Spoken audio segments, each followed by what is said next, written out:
one verse I just wanted to hit on a little bit. Proverbs 11, or a few verses here. Proverbs 11:24 through 26. And you guys know this month, probably next month too, I'll be chewing on the New Living Translation a little bit just to get a little bit of change in flavor. Love that, Linda. That's great. So he says, give freely and become more wealthy. Which that alone for some of you might be like sound like an oxymoron, right? Give freely and become more wealthy. Be stingy and lose everything. The generous will prosper. Those who refresh others will themselves be refreshed. People curse those who hoard their grain, but they bless the one who sells in time of need. I'm going to read it one more time. Give freely and become more wealthy. Be stingy and lose everything. The generous will prosper. Those who refresh others will themselves be refreshed. People curse those who hoard their grain, but they bless the one who sells in time of need. It's Proverbs 11:24 through 26. For those of you who want points next week. Right? Kind of sounds like what Jesus was quoted as saying, right? Which is more blessed to give than to receive. But here's what I think is really interesting, right? Because these verses are grouped together in Proverbs 11. And one of my favorite verses when we're talking about sales, which, by the way, how many of you are in sales? Raise your hand. Every hand should be going up. Every hand should be going up. Let me ask that again. How many of you are in sales? Just go on faith. Raise your hand. Okay, great. Yes. If you are earning income, you are in sales. You are in sales. So you are either selling you are selling products, you are selling services, you are selling what you bring to the marketplace. It could be for a client, it could be your client might be your boss, your client might be someone that is a client of yours in your business. But either way, you are selling grain, right? The grain is the value. The grain is the thing that you have to offer people that they genuinely need, right? So, how many of you, if you took stock of all of your talents, all of your treasure, all of the things that you can do to help people, how many of you have some grain? Like, I have something that people need. I have something that people want.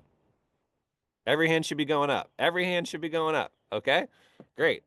I have something. You have a, can you solve problems for people? Yes or no? Every hand should go. Yeah. So again, then you've got grain. You've got grain. But here's what I think is interesting, right? It says the people curse him who holds back grain. So think about it. If there's famine, or if think about what Joseph, right? You go back to Joseph, how they were singing his praises. Remember how he didn't hoard the grain, how he came up with a plan and he dispersed it and was really wise with it. And people were just thanking God for him. He was the celebrity of the day. Even though they were giving up pretty much everything to get the grain, they were still extremely grateful. They didn't feel like he was taking advantage of them. But they weren't cursing him because he wasn't holding back grain. He had something that people genuinely needed. And the blessing is on the head of him who sells it. So, people are going to bless you. People are going to be grateful for you whenever you're selling and offering what you have to offer people. Does that make sense?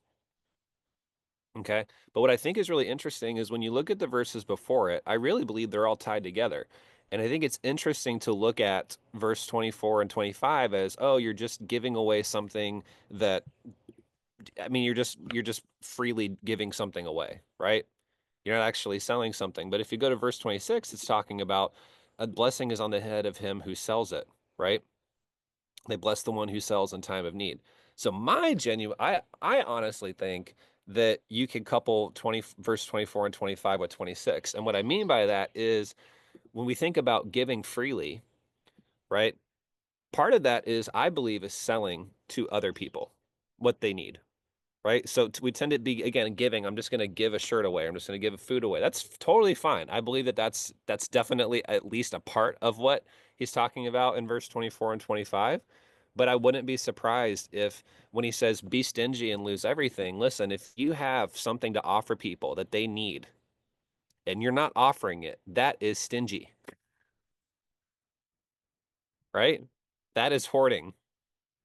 Some of you are like, I never wanted to be a hoarder. I hate the show. Well, if you've got grain, if you've got value to offer to somebody and you're not bringing it fully when they need it, you are hoarding.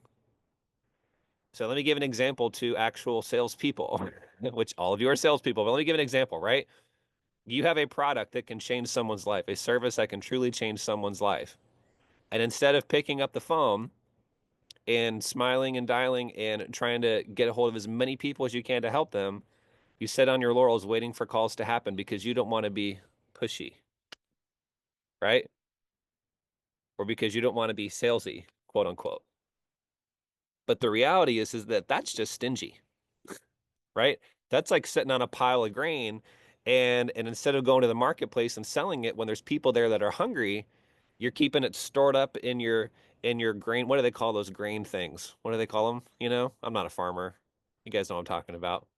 Silos, right? You're sitting on your grain, your silo. You're like, yeah, I'm not going to go to the marketplace today. I got plenty of grain. I'm doing great. I'm doing just fine. Who cares about these people? I'm doing good, right? That would be stingy. Wouldn't you guys? Wouldn't you all agree? Right? That would not be refreshing others. So he says the generous will prosper, and I believe that a part of generosity, like even when you look at in the Old Testament, right? Generosity is also part of, it could be lending, it could be giving to somebody 100%. But again, I also believe that what is included in that is offering grain to someone that is in need, selling it to them, right? Generosity doesn't have to be simply giving away something for free. While that's totally good and totally acceptable, and I'm glad that everyone here is wanting to give away things for free, I truly believe that part of part of being blessed and not cursed is selling. And that is a part of giving freely. That is a part of not being stingy. That is a part of what it means to prosper, what it means to be generous, what it means to refresh others. And you yourself will be refreshed, right? You're going to be refreshed when you help. How many of you have solved a problem for someone recently and it just felt really good, right? It felt really good. How many of you have solved a problem for someone recently and you got paid for it? I see Omar here. I know he gave someone a good cut in the last few days, right? Someone walked out of that barbershop going, man, I feel good. I look good, right? It makes you feel good. And it feels really good when you got paid for it too, right? Right? So I just wanted to take a moment and ask, and I want you to reflect, and I want you to ask, okay, am I bringing all the grain that I can bring, or am I holding back? Am I being stingy? Or am I being generous? Am I giving all that I can give? Am I refreshing others as much as I can refresh them? Again, that's what's great, guys. That's what's great about capitalism. That's what's great is that you can actually get paid to help solve other people's problems. And the more people that you help, the more money you make. You guys know that famous Zig Ziglar quote? Does anyone know it? Kudos for whoever can pop it in the chat.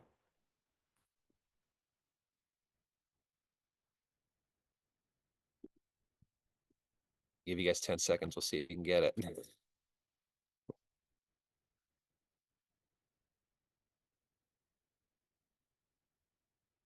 Yep, similar. Yep.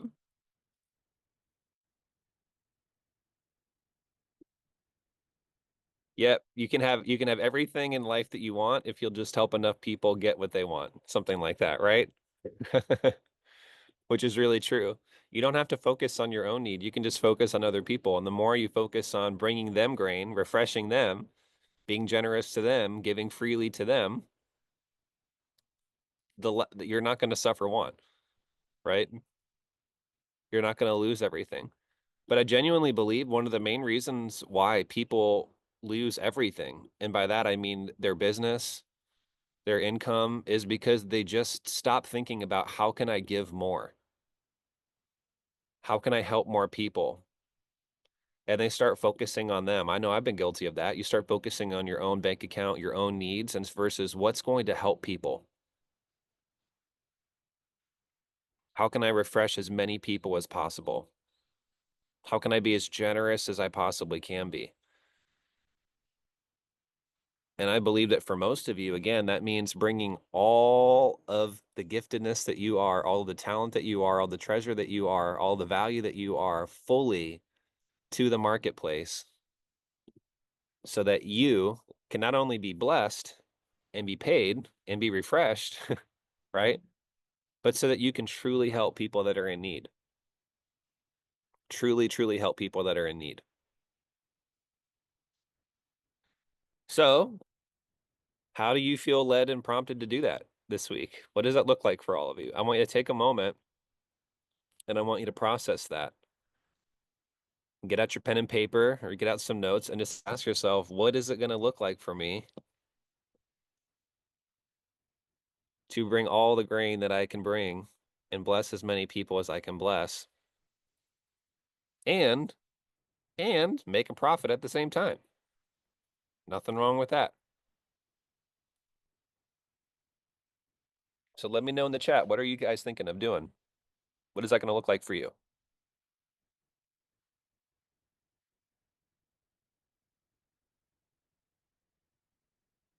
Trust me, there is a famine out there. Don't be greedy. There are so many people in need.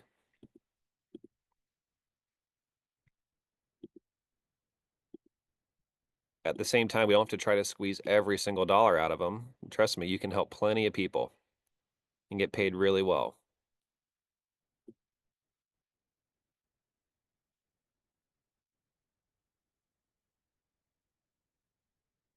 Yep, Trina. So getting those callbacks completed, love that.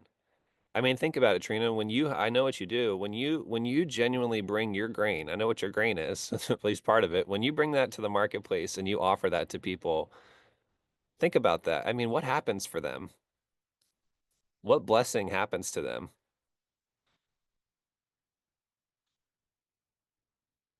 Awesome, Vars. So when you're setting up SMS, it's no different. Like SMS, texting your audience, if you have an audience, that's no different than driving to the marketplace and bringing your grain, right? No different. Yeah, that's good. I want you to think though specifically. So that's a lot of things, Trina. So like work on websites, stores, advertise better. Those are all good, but I want you to think specifically. What am I specifically going to do? Think SMART goals, okay? Specific, measurable. How can you know when you've completed it? Achievable, realistic, time bound. So what are you going to do between now and next Monday to do that? On that, Elizabeth, writing your third children's book. Awesome. When are you going to do that?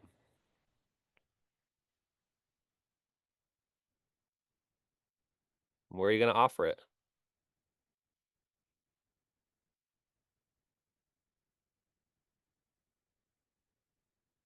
Love that, John. Would love to hear more about what you mean by that.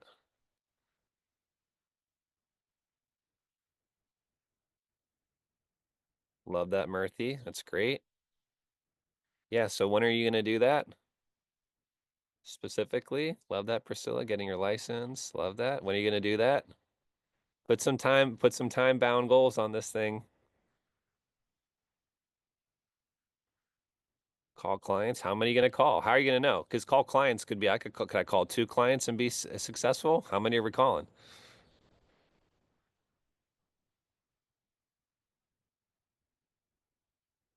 So, David, who do you need to say no to? What does it look like for the steward time? What are you going to delegate? Try to get specific, guys. Again, it's goals. If they're not specific, you can't know whether or not you've achieved them or not. You have to have something specific enough where you can actually be held accountable.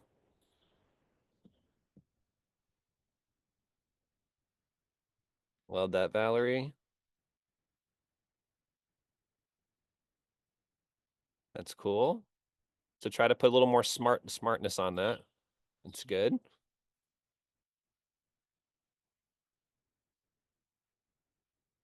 guys are posting so many good things. That's great. That's great, Dale. That David, love that. Yep, that's cool. Love that, Tamara. Great, Murthy. There you go. Yeah, there you go, Trina. Yeah. That's great. I love that. Calling her today. Lady that talked to you at church. I love that. We can wait until tomorrow.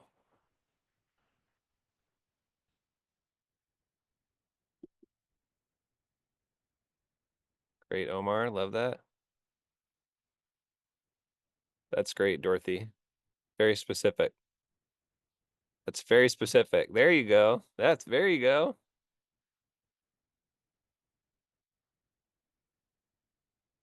Dorothy saying, help my new business client understand his financials and prepare budgets for the next 3 months. This will be done before you leave on vacation this weekend. Love that. That's great.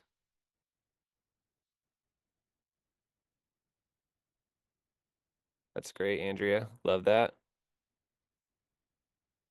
5 book calls this week from leads, goals, 100,000 in sales. It's great. Offer reduced cleaning rates for elderly, unlimited budget starting today. Love that, Teresa. That's great.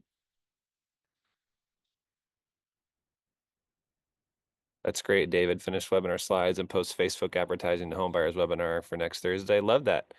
And remember too, everybody, it's not just the money that is a blessing, right? You're not just helping other people when you sell the grain. The beautiful thing is it's not only the work that you do, but now when you get the money, now you can give, think about all the generosity, all the giving you're going to be able to give whenever you have extra funds, right?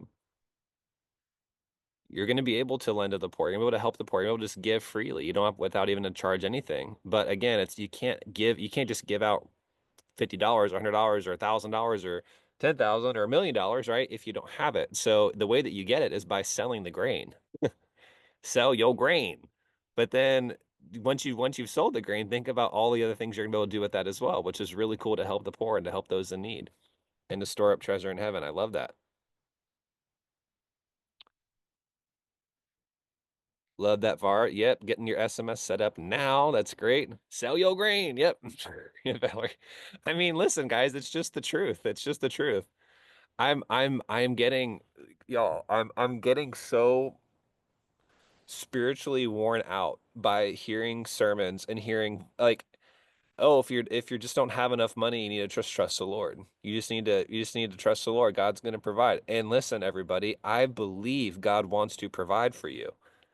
I really do. I believe that we ultimately our trust and our hope is in God, not riches, right? He is the provider and our source. But if you don't go sell the grain, you are not going to have anything to pay your bills, right? It's just the truth. And I'm so tired of people making Christians feel like it's okay to not sell grain and then to expect God to meet your needs. That's just not in the Bible. It's not. It is not. It does not say, pray, trust God, and you will be refreshed.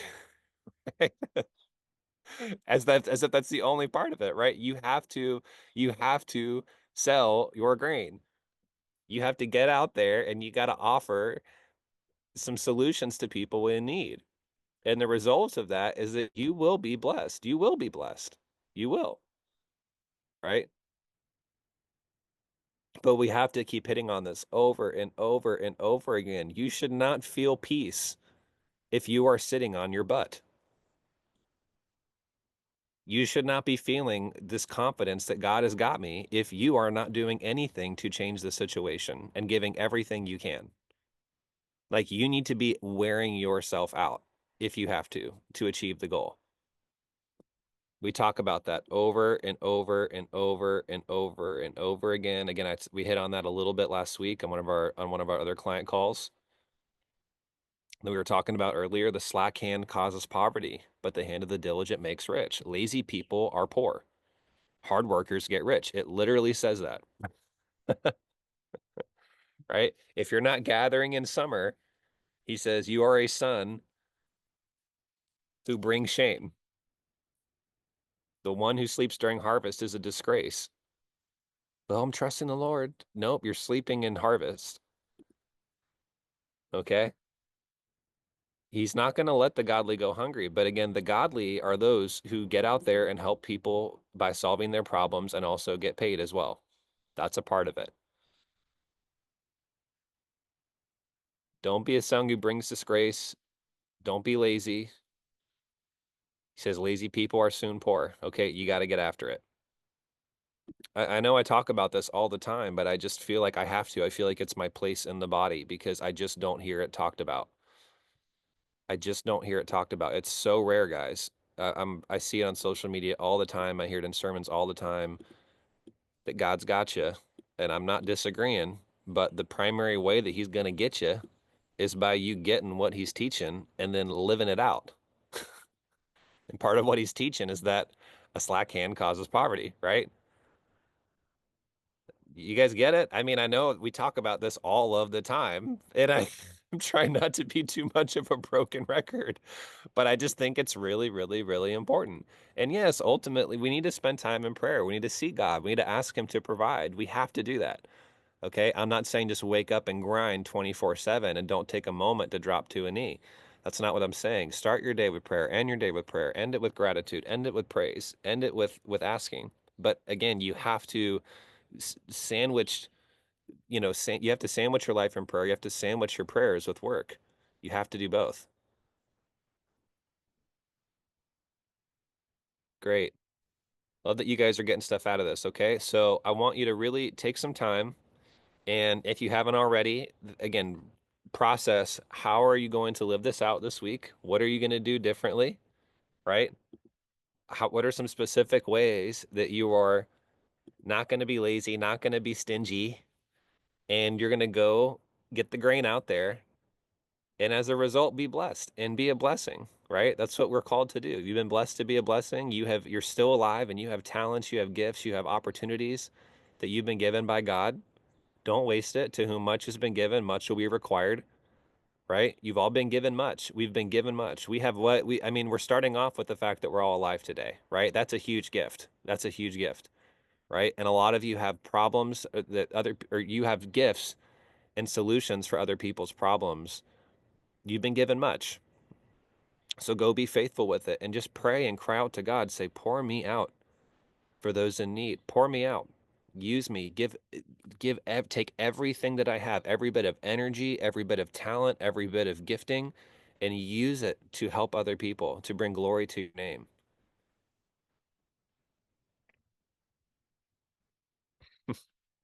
Derek, I'm not sure which thing is a t-shirt, but you can make it, brother. You can have it. Yeah. Yeah, perfect example, Dale. Yeah, again, Noah wasn't like, okay, Lord, I'm gonna try. He built the ark. That was exhausting, right? That was a lot of work. That was a lot of work. Yep. That was sell your grain. Yep. Derek, make it. So I'll be the first one to buy it. I love it.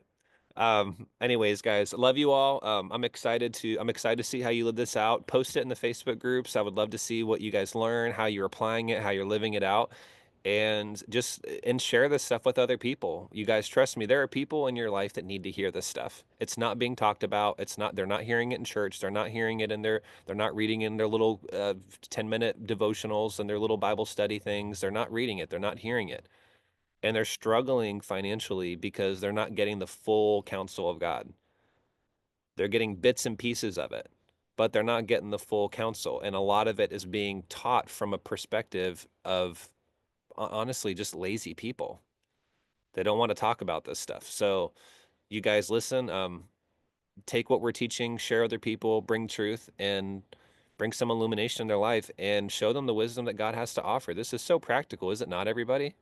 So good. It's not my words. I'm not twisting it and giving you guys a 30-minute story that has, you know what I mean? When you go to a sermon and it's like 80% of the sermon is like something random that has nothing to do with the Bible, right? It's like all a story. I'm just trying to share straight up. This is just 100% the scripture as much as I can.